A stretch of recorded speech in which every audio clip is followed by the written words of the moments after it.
کلان بدخشان ما استاد جلال است. اونمو خودش میگه من افغان هستم، ما هم افغان هستم.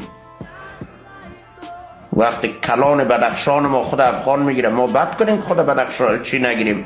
امیال تر به قرآن استاد جلال قویس یا پدرام؟ استاد جلال امیال کلان تاجیکای افغانستان است.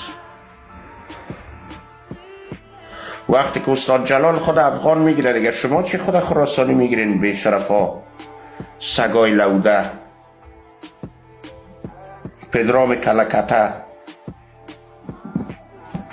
استاد جلال کلانی بسته وطن ماست. هر چیزی که استاد جلال بگه امور ما میپذیریم، خلاص به خلاص. خود استاد جلال خود افغان میگیره. ما شاگردای استاد جلال هستیم. شخصا خودم یک شاگرد افتخار کوچک بودن استاد جلال دارم. خود اونا افغان میگیرن، ما هم افغان هستیم. از استاد جلال کده دیگه متفکر قوی دیگه در بسته افغانستان نیست. استاد جلال اونمو جوان است که در دوران طالبا بچیم از احمد گرفته تا محمود تا به کلتان گرفته بودین، تا به جنرال پشقل کلتان که گرفته بودین.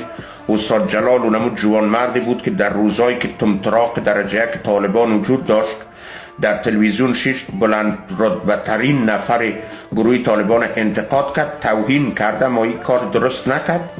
اما اونمو را بدون ترس اینمی جمله خود گفت، بندی شد، در داخل بندیخانه رفت، استخبارات بندیش کرد، در داخل استخبارات زجر شد، رنج کشید، نر و رگب خود میزنم، میگه افغان هستم.